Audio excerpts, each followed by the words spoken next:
New audiobooks on our channel. Free every week.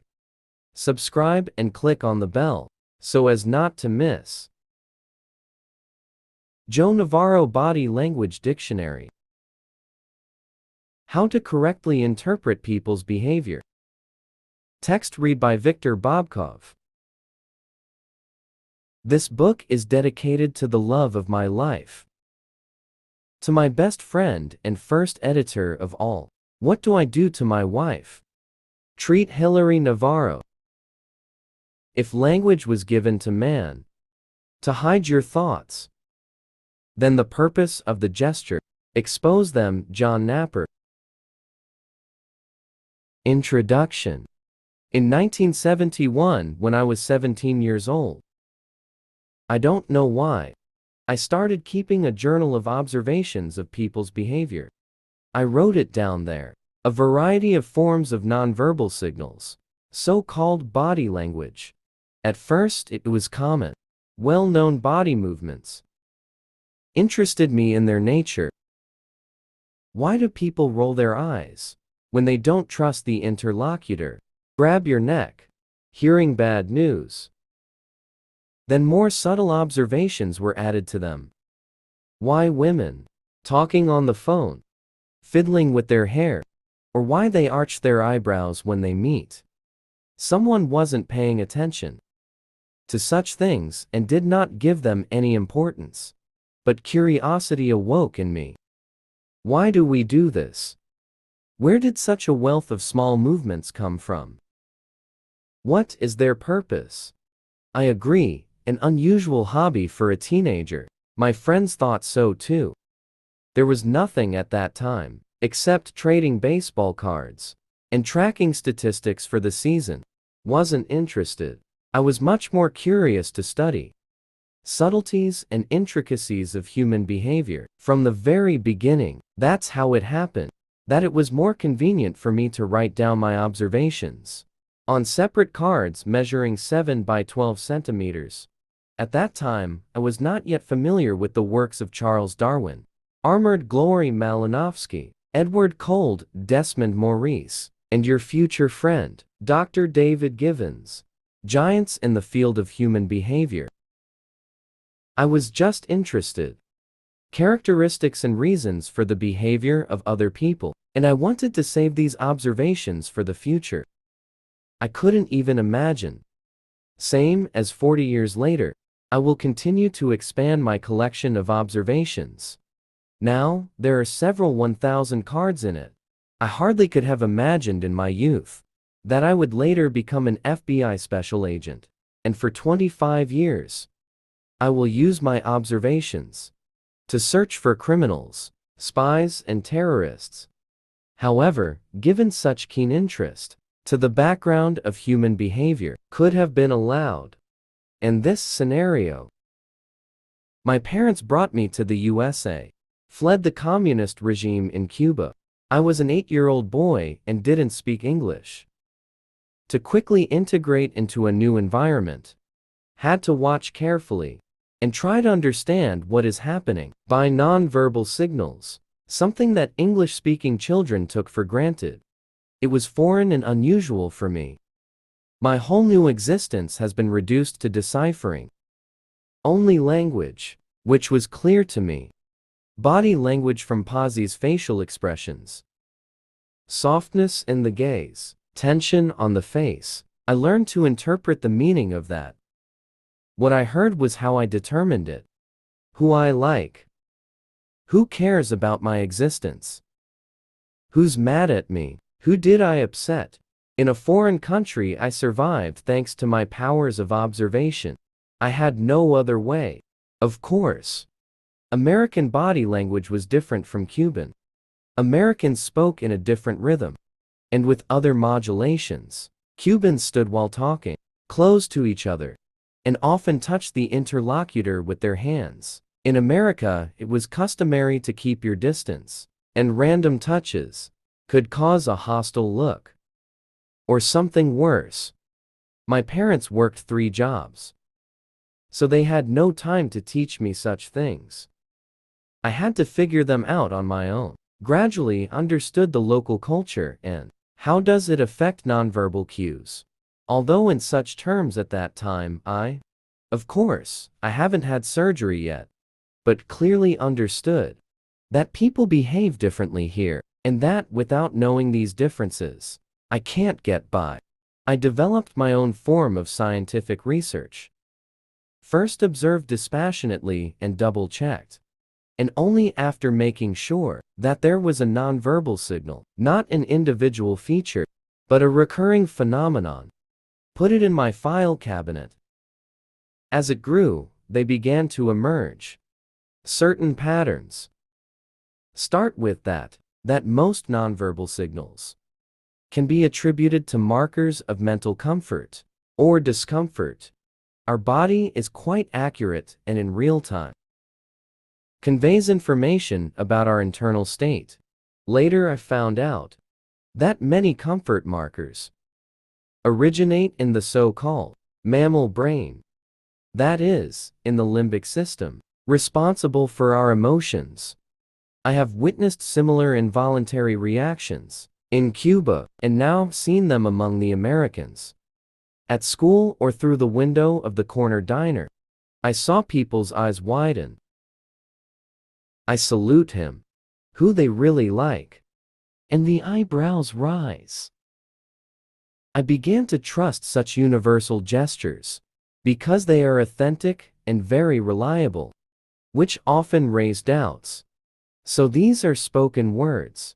Having already learned English many times, I heard from people that they like something, whereas, a moment ago, their faces expressed completely opposite emotions. That's how I found out about the deception. People often lie, but with non-verbal signals, usually reveal their true feelings. Children can't lie. Listening to reproaches for wrongdoing, they deny their guilt with words, and at the same time nod their heads in agreement. Adults cheat with great success, but a trained observer will notice a liar's behavior, suspicious signs of insincerity, and distrust of one's own words. Many of these signs are described below. The older I got, the more he trusted nonverbal signals. They helped me with my studies, in sports, and in any activity in general, even while playing with friends. By the time he graduates from Brigo Mainga University, I have collected a collection of observations over more than 10 years. Thanks to the cultural diversity of the student environment, among the university students there were immigrants from Europe, Africa Pacific, Vietnam, China, Japan, Native Americans, and others. She has become significantly richer. Still at school, I began to become familiar with the scientific background of many. From those I noticed non-verbal cues. For example, in 1970, the fourth year, I had a chance to watch joint games. Children blind from birth. I took my breath away. These children have never seen other people, but showed elements of behavior, which it seemed to me, can only be learned through observation. For others, they showed happy feet and folded their hands, but they couldn't learn this gesture from anyone. It turns out that similar elements of nonverbal behavior programmed into us at the DNA level and were formed in primitive times as part of a universal system, guaranteeing our survival and the ability to communicate with each other. While studying at university, I studied the evolutionary nature of behavioral reactions, and throughout the book, I will surprise you with unexpected facts about phenomena, which we are used to taking for granted. After graduation, they called me and asked me to file an application with the FBI. I didn't take the call seriously, but after 2 days 2 guys in suits knocked on the door, handed me an application form, and from that moment, my life changed forever.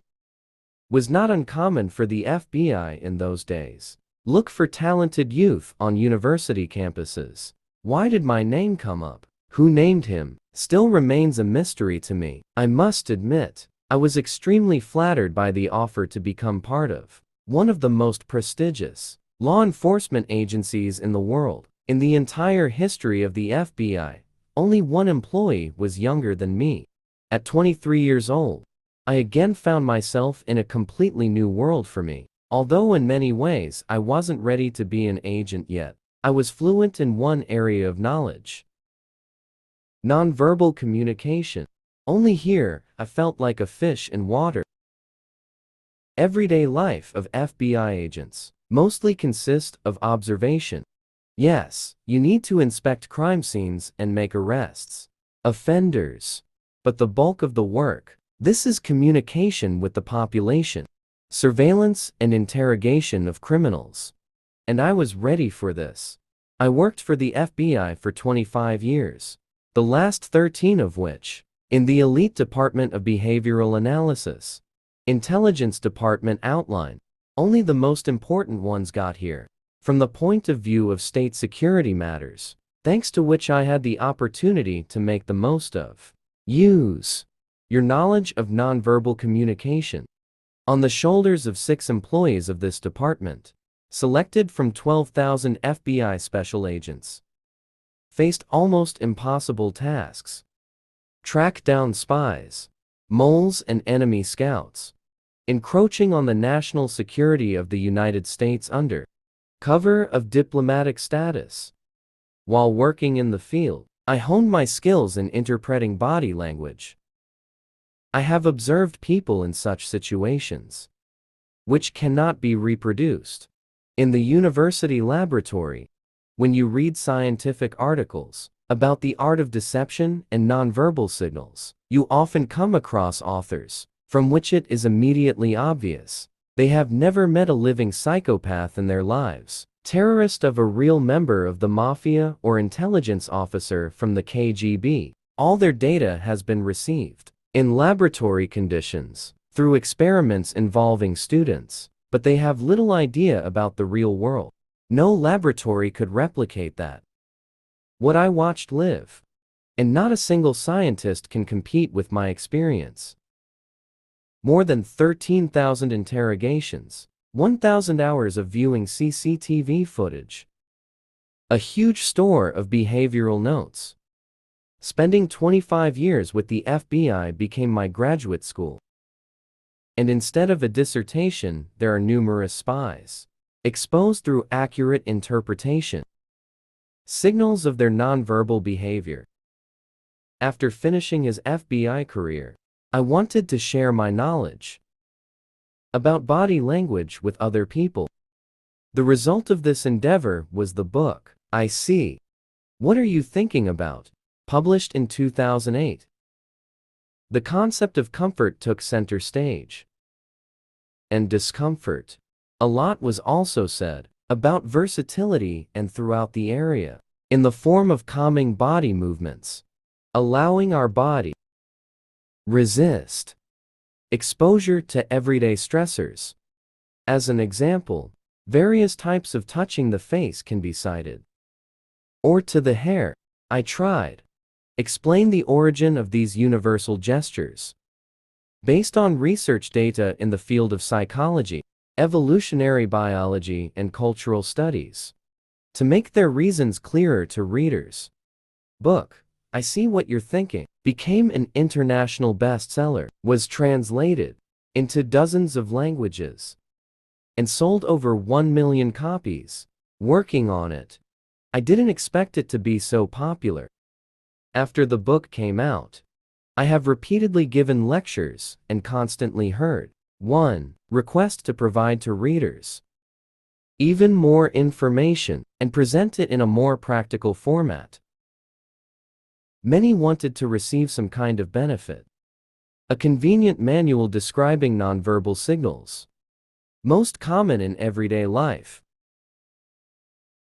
I think this book fits that description quite well.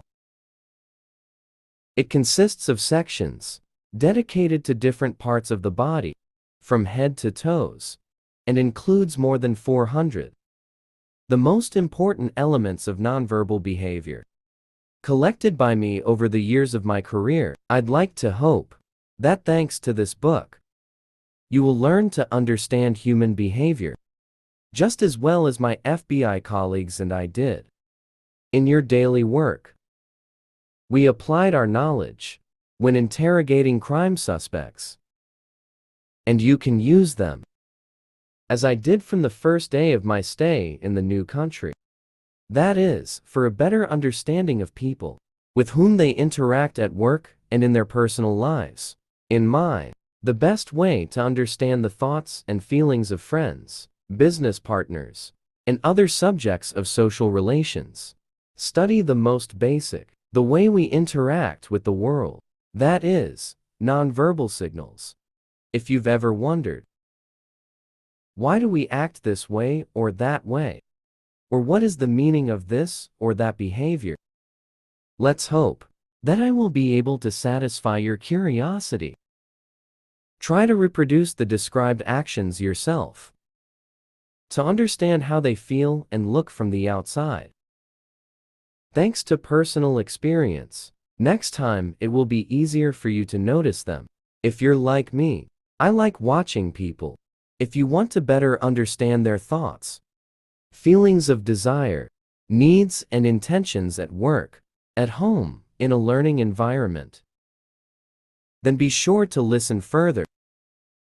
Don't forget to subscribe to the channel so as not to miss new items. Head. All behavior originates in the head. The brain works constantly. If not consciousness, so subconscious. Its signals control the functioning of the cardiovascular system, respiratory, digestive, and many other body systems. However, the outer shell, hair surrounding the brain, is also extremely important. Forehead, eyebrows, eyes, nose, lips, ears, and chin. They all also provide certain information. From general health to the emotional background. So we'll start with that body part, on which, from birth until death, looking for signals that are important to us, first with parents, then with friends, fellow lovers, to find out what is going on in other people's thoughts and hearts. Hats. In all cultures, it is customary to decorate the head, for a variety of reasons. Jewelry can express leadership status. Feathers on the heads of Indian chiefs. Occupation. Builder's or miner's helmet. Social status. Bowler hat or pill hat. Hobby cyclist or climber helmet.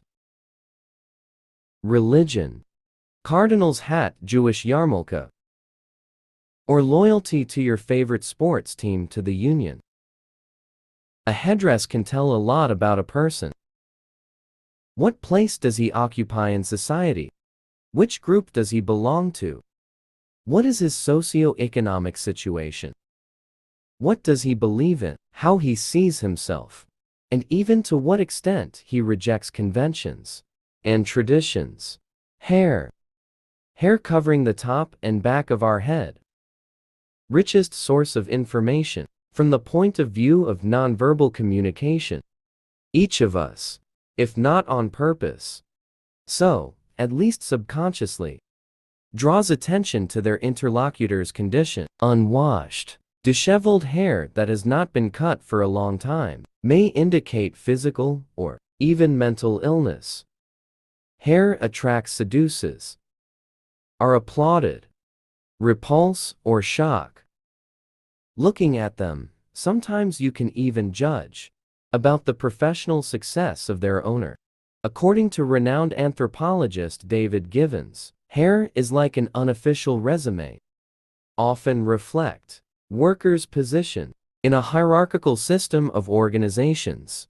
In a romantic relationship, they also play a significant role. Hairstyle choice, usually driven by cultural norms and modern fashion, who ignores the standards set by society, always stands out from the crowd.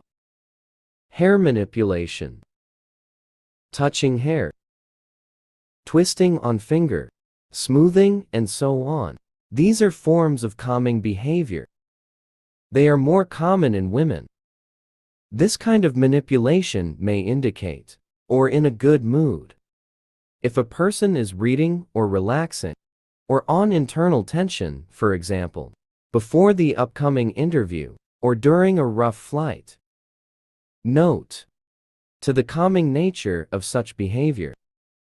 Palm points, facing the head. If it is facing the other way, other conclusions should be drawn. Elements of calming behavior help cope with the negative effects of stress, or anxiety, or just boredom, while waiting. Little kids suck their thumb as they get older. We start biting our lips, bite your nails, rub your face, or resort to other means of self-soothing. Hair manipulation. Palm facing out. If a woman touches her hair, and her hand is turned with the palm away from her head, then most often this is not a calming movement, and public demonstration of a comfortable state. A sign that she is happy with the situation, and feels confident in the crowd. We show the interlocutor the inside of the wrist. Only when you are relaxed and nothing causes discomfort. This is how they behave on dates. Woman plays with hair with palm facing out, while talking to a person in whom he is romantically interested. Man combing hair with fingers. Under stress, men run their fingers through their hair. As for ventilation, when the hair rises, air flows to the head and cools it. And to stimulate the nerves, endings on the scalp, when the hair falls back into place. This gesture can also indicate puzzlement or doubt. Woman combing hair with fingers. This movement cools the scalp, calms and helps cope with heat and stress. Women perform this movement differently from men. Quickly raises the hair on the back of the neck. This is a sign of concern, upsets, tension, or anxiety. If the action is performed repeatedly, it may indicate severe stress. However, from the possible reasons, cannot be ruled out. Overheating due to physical activity, or high ambient temperature. Men usually ventilate the top of the head, lifting your hair from the roots with your fingers. Hair tossing. Touching hair. We flip our hair from side to side, touch them or slightly pull them.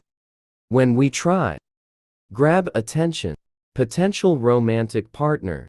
Touching your hair with your hand is often considered attractive gesture. Pay attention to the advertising of funds, hair care, our reinstatement reflex, automatic reaction, body to any change in the environment. Tuned primarily to hand movements. Precisely, this feature of our brain, actively used by magicians. We can respond to hand movement. Reaching for hair, even if the owner of this hand, located at the opposite end of the room. By the way, orientation reflex, controlled by such deep brain structures, that it persists even in patients in a coma. Their eyes are capable. Watch the movement. Hair pulling.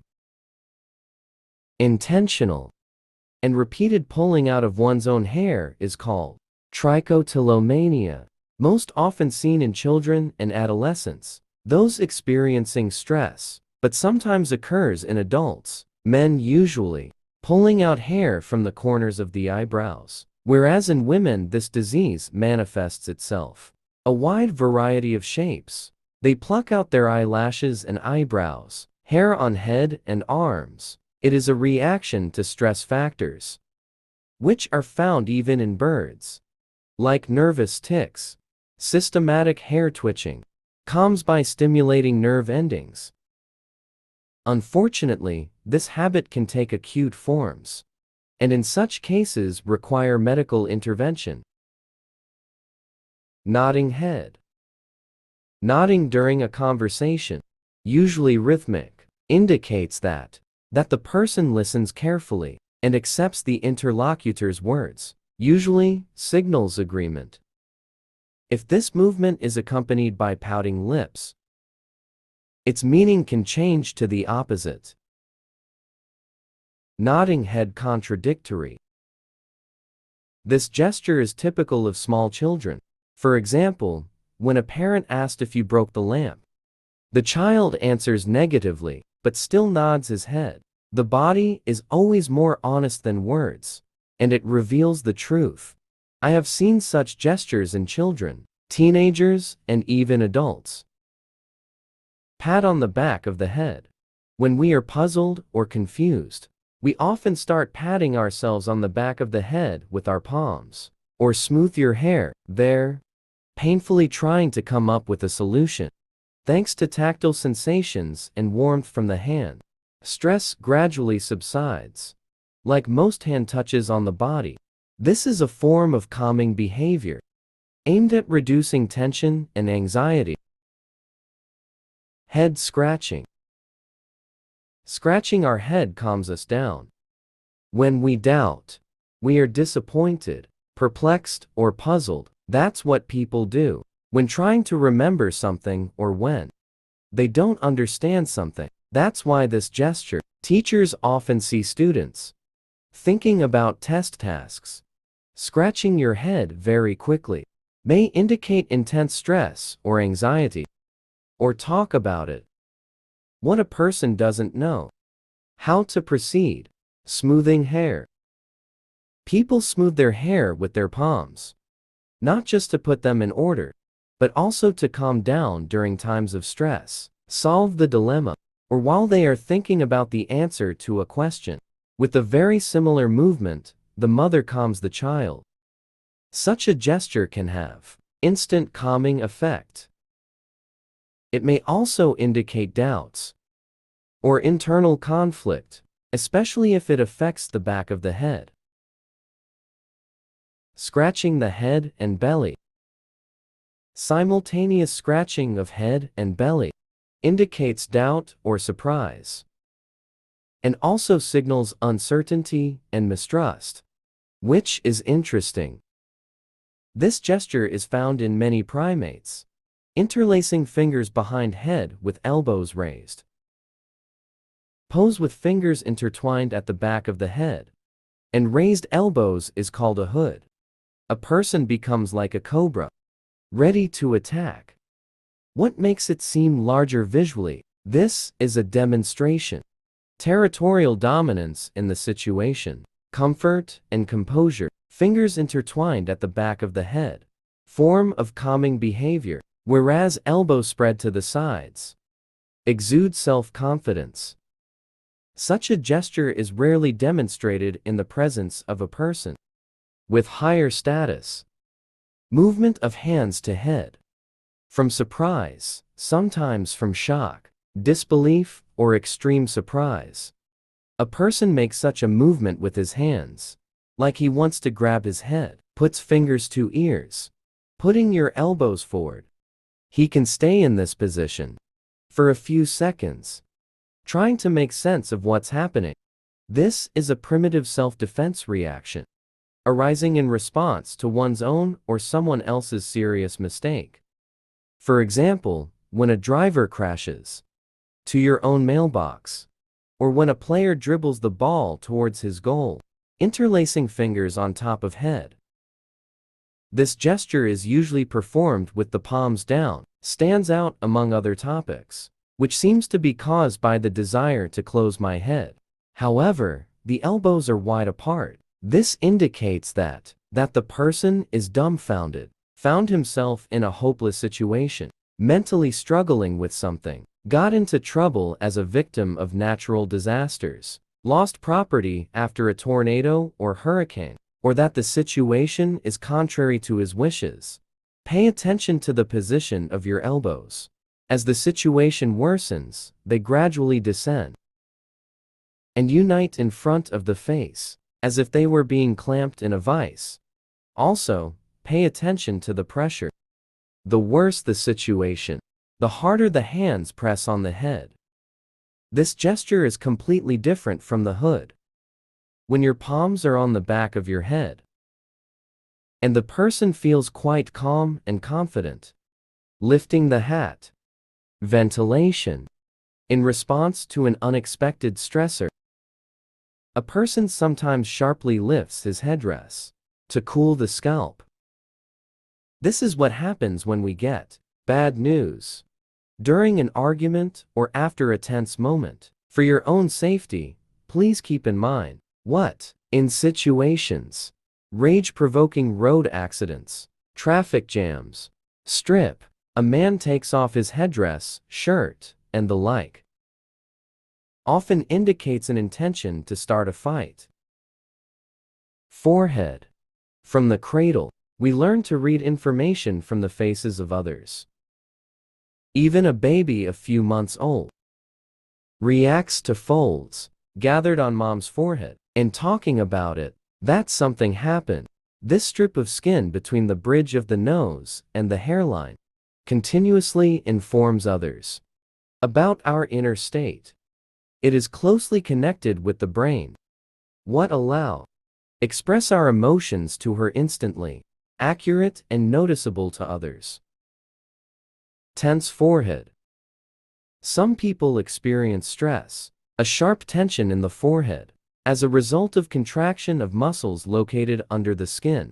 A person's face consists of more than 20 individual muscle groups, which, according to Dr. Paul Ekman, capable of creating about 1,000 different facial expressions. In particular, for the formation of wrinkles on the forehead under stress, several muscles respond, including supracranial, prouder muscle, and temporalis.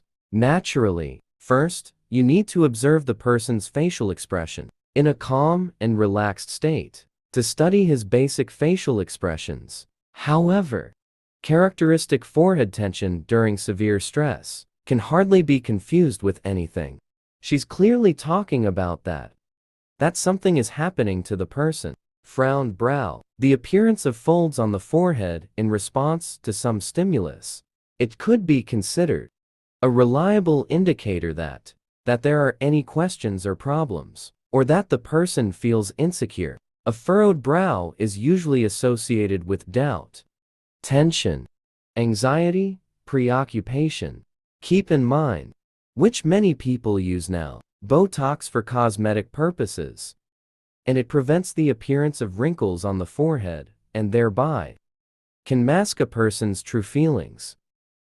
Smooth forehead as a result of Botox injection and related problems. In pursuit of beauty and youth, not only women, but men also strive to remove wrinkles on the forehead with the help of Botox injections. This greatly complicates the process of communication in couples, and even between parents and children. After all, under normal conditions, children could judge about the emotional state of parents by expressive facial expressions. Already from 4 weeks of age, baby reacting to furrowed brow like a negative stimulus. Curious about families where one of the parents uses Botox injections as second spouse, so children complain about the inability to recognize his emotional state with the same ease. Fatigue wrinkles. Some people, including quite young ones, difficulties and adversities suffered in the past, leave deep furrows on the forehead.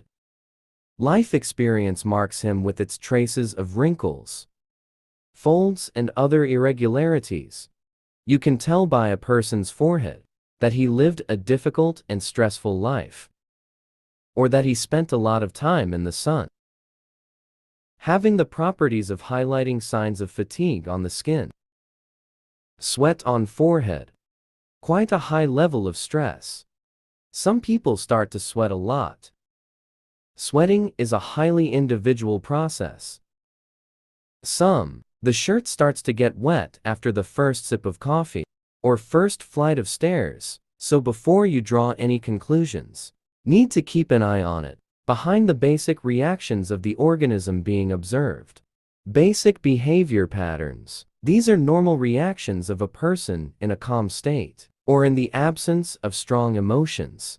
Pulsation of veins in the temples. In stressful situations, superficial temporal veins, located closest to the skin, on the temporal areas of the head, a little further than the eyes, may pulsate noticeably. This is a very accurate indicator. Stimulation of the autonomic nervous system, caused by anxiety, concern, fear, anger, or in some cases, joyful excitement.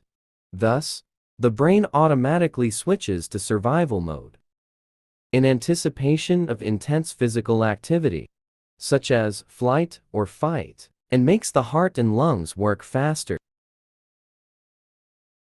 Rubbing forehead.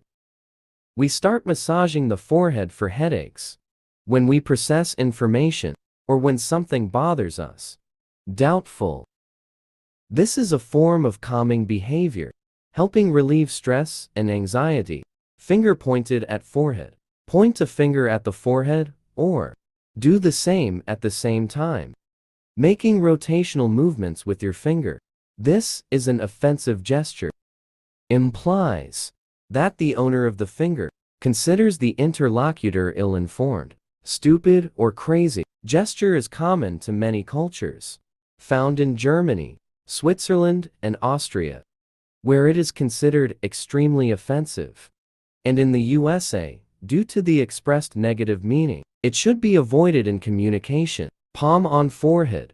A palm pressed to the forehead helps relieve tension. Stress-induced doubt or uncertainty should not be confused. This gesture of patting the forehead with the palm of the hand. In this case, the person seems to be trying. Push your head back. This is also a form of calming behavior. Helps relieve stress through tactile sensations. Puzzled look. The skin between the eyes bunches up. What makes the forehead wrinkle or join in one line? Eyebrows and eyes may be squinted or looking to the side, and the head is slightly tilted to the side. It can be seen when a person mentally struggling with something or trying to solve a problem. Often results from high cognitive load, intense thinking, or remembering. Pulling the headdress over the forehead. Stress or embarrassment makes people hide under a hat. Visor hood. This is usually characteristic of children and adolescents, but sometimes also for adults. I often saw this gesture from drivers who received a fine for speeding. It looks like an attempt to hide from shame. Brows. Eyebrows are located directly above the eye sockets and protect our eyes from dust, light, and moisture. At the same time, they are a means of expressing emotions. Since the early childhood, we pay attention to the eyebrows of the interlocutor in an effort to correctly interpret his facial expression. Finally, in many cultures, they perform an aesthetic function. In accordance with accepted canons, their beauty is thin out, give them shape and paint them, lighten, style, and even completely remove. Several muscles control eyebrow movements at once, mostly muscle, wrinkled brow, but also nasal muscles and muscles, elevating the upper lip, which allows them to be a very expressive means. Nonverbal communication. Arched eyebrows raised high. Arched joy. Or raised eyebrows express joy. For example, when meeting a close friend or learning something pleasant. Eyebrows arch in less than 1/5 of a second. This is one of the forms of behavior, contradictory laws of universal gravity, since the movement is made from bottom to top and, like most other forms of this behavior, means something positive. Baby a few months old shows joy at the sight of the mother's raised eyebrows. This is a great way to show someone that he is dear to you and you are glad to see him. In everyday situations, communication is like home. Same at work. This nonverbal signal can be used with great practical benefit. Eyebrow greeting. We raise our eyebrows when we see a familiar person, if we can't say hello to him at the moment, or to show someone that they noticed his presence. Depending on the circumstances, raised eyebrows can be combined with a smile. This is a sign of attention, and its absence is immediately noticeable. For example, when we go to the store, and the employee doesn't bother yourself without the slightest attempt to establish eye contact. One eyebrow movement is enough to show a person you appreciate his presence, even if you are currently busy. Arching the eyebrows. Tension. Such a reaction can be caused by an unpleasant surprise or shock. If together with arched eyebrows, tension is visible on the face or pursed lips, you can be sure the person has experienced something extremely negative from a similar greeting movement of the eyebrows. This facial gesture is different in that the muscles that control it are more tense, and the fact that it lasts a few seconds longer. Arching the eyebrows with the chin down. We arch our eyebrows, purse your lips, and lower your chin to your neck when we doubt the truth of the information we receive, or we are very surprised by her. The person behaves the same way, witnessing something shameful, as if he were saying, "I heard it, I saw it, and I didn't like it at all." With that look, teachers often reward students for bad behavior. Eyebrow asymmetry. This facial gesture is used when there is doubt or uncertainty. One eyebrow creeps up, and the other one remains in place, or falls below normal position. Asymmetry signals a person's distrust of that. What do they tell him? Jack Nicholson often does this in movies and in life, expressing your disagreement with your interlocutor. Knitted eyebrows. Part of the face between the eyes and just above the nose, called over-transfer, and if it narrows or wrinkles, the most likely reason could be dissatisfaction or concern. This expression appears in seconds, and it is not always possible to notice it, but it definitely conveys emotions, sometimes listening to something unpleasant, or trying to comprehend what you heard. The person frowns so much that they converge in one line.